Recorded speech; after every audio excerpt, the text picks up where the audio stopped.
Chapter 1 is a whirlwind through Chem 1 in terms of what you need to know for organic chemistry. I don't have enough time in class to go through all of these topics in great detail. Therefore, I've put together a short series of videos, and we're going to start here with the periodic table and basics of the periodic table. The periodic table, as shown here, gives the arrangement of the elements, and as it turns out, it's a real good map of properties. And the key to those properties are the electrons that are found outside of the nucleus. So inside the nucleus, there are positive charges called protons, and the neutrons, which are neutral, also are in the nucleus. But what really makes atoms bond are the electrons, and in particular the outermost electrons. And so how the electrons fill into an atom is critical to what the properties of that atom are. These electrons, like I said, they go into places that are outside the nucleus, and we call those places atomic orbitals. And orbitals are just volumes of space. And there are 4 different types of orbitals, and we generally only deal with 2 of them in organic chemistry.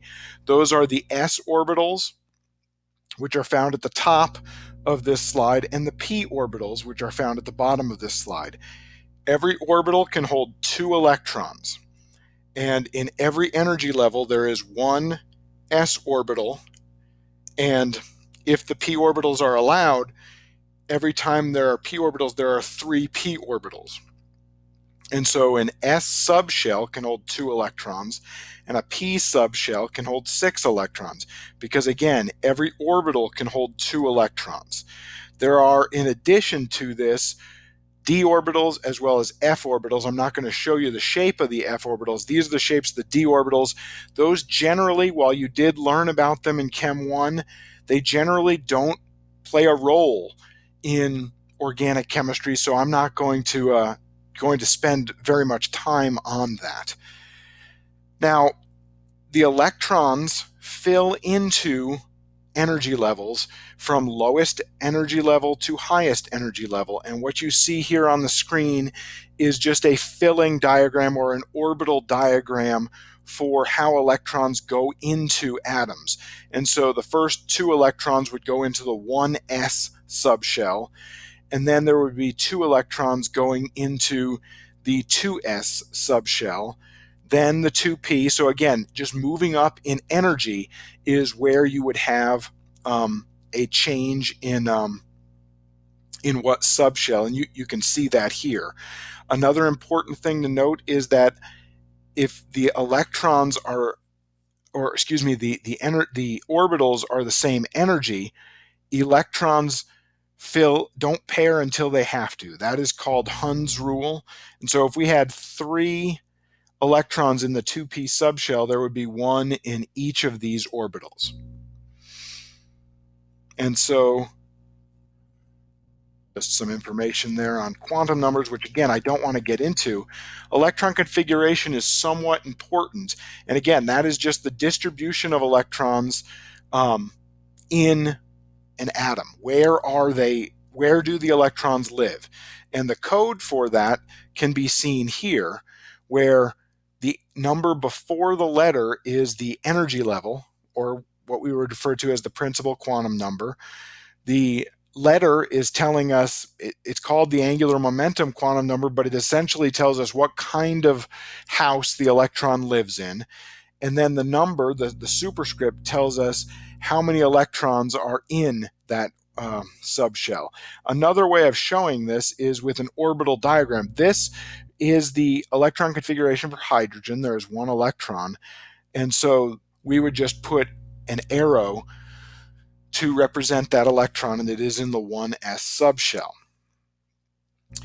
This diagram here just shows you where the outermost electrons are. So, for example, if we find an element over here in the periodic table, that the outermost electron is going into the p subshell. If we find one over here, it is the s subshell. Then there's d and f. And what the thing that is really important here is that the outermost electrons in a column are the same. So what you can see, these red arrows here are just showing a number of places where, and it's true of all columns, and most columns here are represented, but the idea is that, for example, lithium has the same outermost electron configuration as sodium, as potassium, as rubidium, etc. And that is why the elements are organized the way they're organized, because that's what allows them to have similar chemical properties. Now, as a quick note, this organization was brought about before they even knew electrons existed. And so it really is nice how that observation fits into what we know about theory today. Cations are positively charged ions, anions are negatively charged ions. And as far as electron configurations go, sodium has this electron configuration, and then you can see sodium plus is just like neon. And I'll show a couple more examples here. And the key point is now showing up on the screen, that atoms are going to lose electrons until they get a noble gas core. That is a stable electron configuration.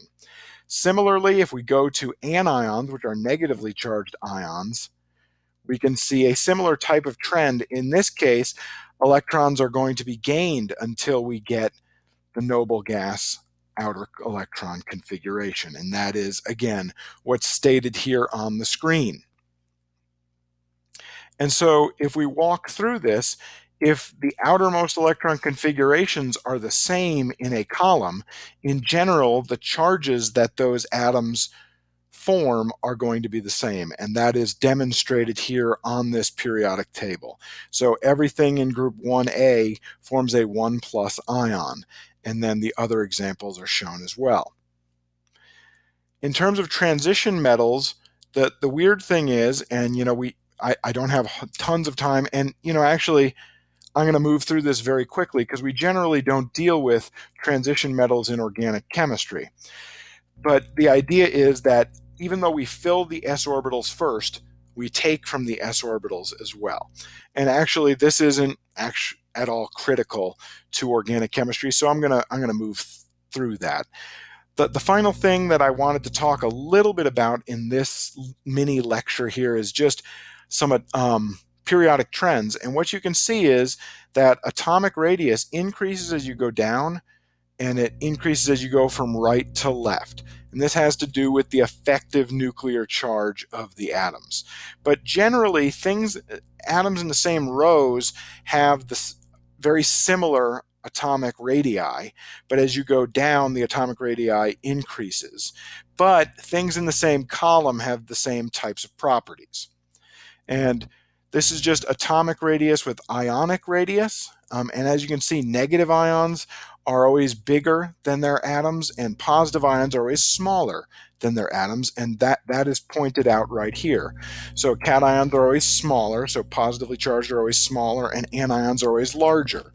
And that just has to do with how many electrons the nucleus has to keep in track. Finally, the first ionization energy increases as you go across a column. It gets more difficult to remove an electron from an atom as you move across from left to right.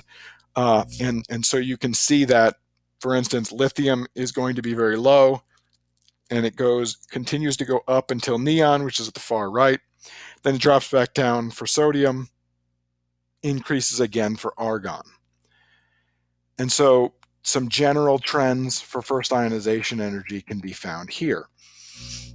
So again, some real basics were discussed here relative to